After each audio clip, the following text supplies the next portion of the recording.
Holmes returned late from Hereford prison without Lestrade, who remained in town. He was relieved that the weather was still dry because rain before the morning examination could erase important ground evidence.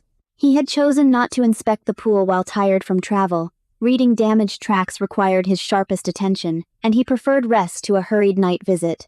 Watson asked, "What news of James McCarthy?" Holmes answered, "Nothing. He does not know who killed his father, and is as confused as everyone else." Watson asked, "Could he throw no light on the murder?" Holmes answered, "None. I suspected he was protecting someone, but now I am convinced he is as puzzled as everyone else. He is not quick-witted, but his heart is sound." Watson said, "I cannot admire his taste if he refused so charming a woman as Alice." Holmes replied, "He did not reject her for lack of love. He loves her madly, but believed he was already married." Holmes explained, 2 years ago, before James understood his feelings for Alice, he secretly married a Bristol barmaid at a registry office. His father knew nothing of it. Charles would have cut off all support if he learned the truth. James could neither admit the marriage nor agree to the match his father demanded. The final quarrel concerned Alice. Charles ordered his son to propose, while James raised his hands in frustration because he wanted the marriage but believed it legally impossible. James spent the 3 days before the murder with the Bristol woman. His father did not know where he was or when he would return. After reading about the murder charge, the barmaid abandoned James and admitted she already had a husband at the Bermuda dockyard. Her first marriage made their ceremony invalid. At least that news has freed James to hope for a future with Alice, although he still faces trial for his father's death. Watson asked, "But if James is innocent, who killed his father?" Holmes answered, "Two facts are decisive. Charles arranged an appointment with someone who could not have been James, because James's return was unexpected. Charles also called Cooee before he saw his son. The signal must have been intended for the person he expected to meet." Holmes refused further discussion that night and spoke instead about literature. The investigation would continue with physical evidence in daylight. The morning remained bright and dry. At 9, Lestrade arrived with a carriage to take Holmes and Watson to Hatherley Farm and Boscombe Pool. Lestrade reported, "John Turner's illness has become critical." Holmes asked, "An elderly man?" Lestrade answered, "Only about 60, but years abroad damaged his health, and the murder caused a serious collapse." Lestrade added, "Turner was McCarthy's old friend and great benefactor. He gave him Hatherley Farm rent-free and helped him in many other ways." Holmes asked, "Does it not seem strange that a dependent tenant confidently demands his son marry Turner's heir, especially when Turner opposes it?" Lestrade replied, "I find facts difficult enough without chasing theories." Holmes said, "You do find facts difficult." Lestrade answered, "I have grasped one fact you missed." Holmes asked, "And that is?" Lestrade said, "James killed his father. Every other theory is moonshine." Holmes answered, "Moonshine is brighter than fog." The farm looked comfortable but lifeless, with blinds closed and chimneys producing no smoke. The household still carried the effect of the death and arrest. At Holmes's request, the maid brought the boots Charles wore on the day he died and another pair belonging to James. Holmes measured both pairs from several angles. He needed reliable examples to separate father and son's tracks from those of police, witnesses, and an unknown visitor. From the farmyard, the 3 men followed the winding path through meadows and woods toward the pool. As Holmes entered the search, his entire manner changed. He bent close to the ground, moved rapidly, stopped without warning, and ignored conversation that interrupted concentration. The district was damp and marshy. Many people had walked over the path and grass, but Holmes traced patterns among overlapping impressions. Boscombe Pool was about 50 yards across, edged by reeds and trees. One bank belonged to Hatherley Farm. The opposite woods led toward Turner's estate. Between the dense trees and reeds lay a narrow strip of wet grass. Lestrade indicated where Charles McCarthy's body had fallen, and the impact marks were still visible. Holmes suddenly asked, "Why did you go into the water?" Lestrade admitted, "I used a rake to search the reeds for the weapon." Holmes said, "I recognized your left footprint by its inward turn. The same mark crosses the ground and disappears at the water. Now I know exactly where the official search went." The lodgekeeper's party had trampled the 6 or 8 feet nearest the body. Outside that damage, Holmes found 3 separate sets of James's tracks. James walked normally twice and ran once. During the running section, His soles pressed deeply while the heels barely marked, confirming that he rushed back after hearing the scream. Charles's prints showed him pacing beside the pool while waiting. A narrow depression from the gun butt marked where James stood listening during the quarrel.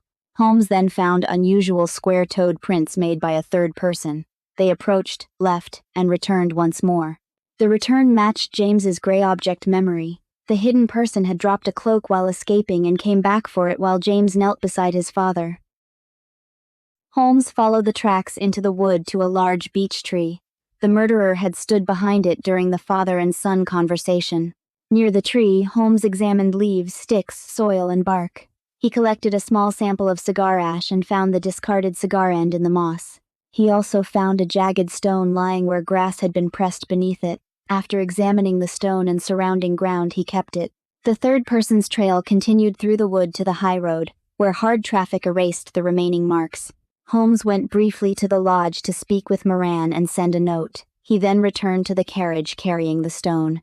Holmes held out the stone and said, "The murder was committed with this." Lestrade answered, "I see no marks." Holmes replied, "There are none." Lestrade asked, "Then how do you know?" Holmes explained, "The grass beneath it was flattened recently. The stone does not belong here. Its shape matches the wounds, and no other weapon lies along the route." Lestrade asked, "And the murderer?" Holmes answered, "He is tall and left-handed, lame in the right leg, and wears thick-soled, square-toed shooting boots and a gray cloak. He smokes Indian cigars through a holder, and cuts the ends with a blunt pocket knife. I have more details, but those should find him in a district this thinly populated." Lestrade laughed. "A British jury needs more than theories about a left-handed lame man. I will not search the countryside with that description." Lestrade asked, "Will you leave the case unfinished?" Holmes answered, "No, it is finished." Lestrade pressed, "The mystery is solved?" Holmes replied, "It is." At lunch, Holmes said, "Watson, sit down and let me explain. I know the murderer, but I do not know what to do and would value your advice." Watson answered, "Please go on." Holmes said, "Begin with the two strange points in James's account, the Cooee call and the dying reference to a rat." Watson asked, "What of the Cooee?" Holmes explained, Charles believed James was in Bristol, so it could only summon the person attending the appointment. It is a distinctively Australian call. Holmes concluded. The expected visitor therefore had an Australian connection. Watson asked, "And what of the rat?" Holmes unfolded a map of Victoria and said, "Here is the mining town Ballarat. Cover its first letters. Watson, what remains?" Watson answered, "A rat." Holmes said, Charles was not speaking of an animal. He tried to say Ballarat, but James heard only the final two syllables. Watson exclaimed, "It is wonderful." Holmes replied, "It is obvious." Holmes continued, "The grey cloak gives us an Australian from Ballarat wearing grey." Watson answered, "Certainly," Holmes added, "and one who knew the district well enough to reach the pool." Watson said, "Quite so," Holmes continued. "Then today's physical examination reduced the possibilities to one local man with matching body and habits." Watson asked, "How did you gain the physical details?"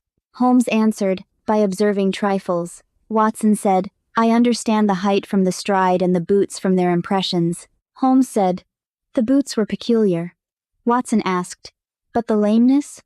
Holmes answered, "The right footprint was always fainter because he placed less weight on that leg." Watson asked, "And his left-handedness?"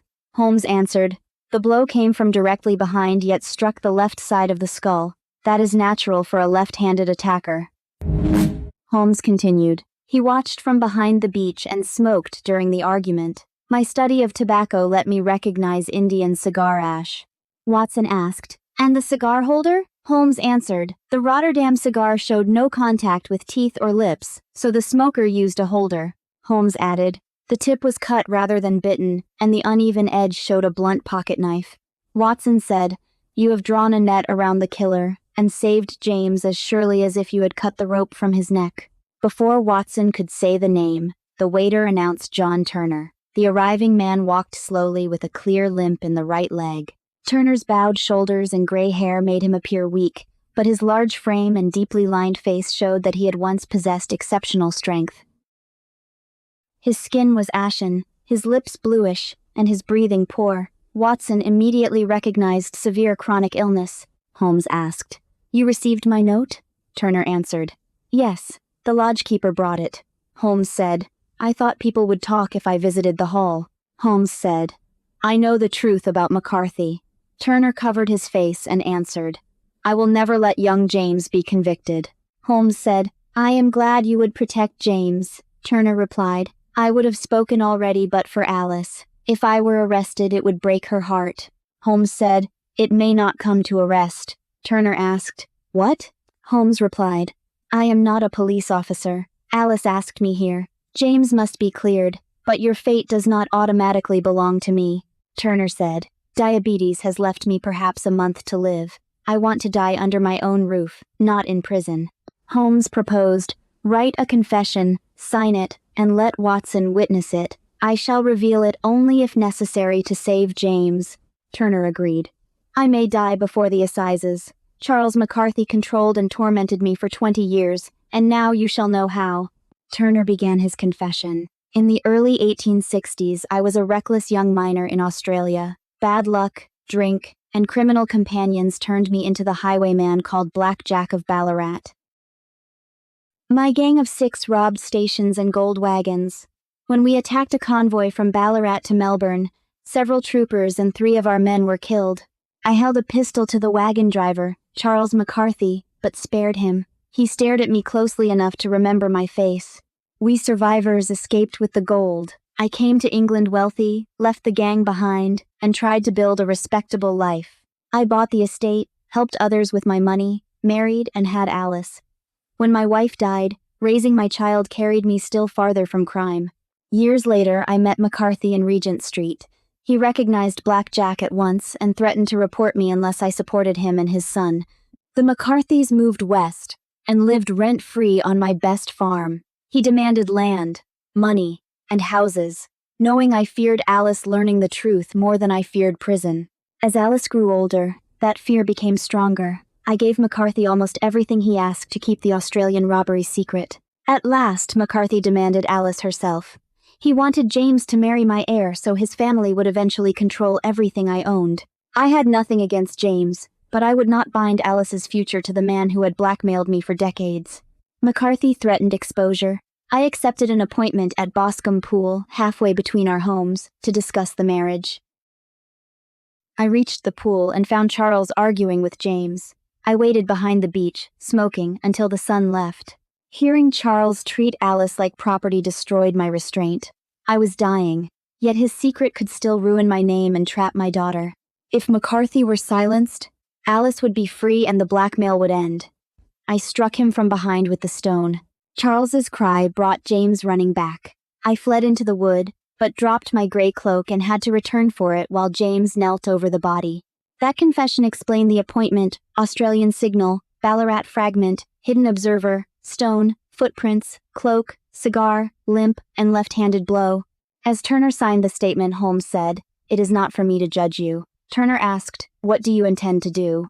Holmes answered, "In view of your health, nothing. I will keep the confession and use it only if James is condemned. Otherwise, your secret is safe with us." Turner said, "Thank you for allowing me peace at the end of my life." He then slowly left the hotel. After Turner left, Holmes said, "God help us. I pray we are never exposed to such temptation. There, but for the grace of God, goes Sherlock Holmes." At the assizes, objections and evidence prepared by Holmes created enough doubt for James McCarthy to be acquitted. Turner's confession remained private. John Turner lived 7 more months. After his death, James and Alice had the possibility of building a life together without knowing the full darkness connecting their fathers.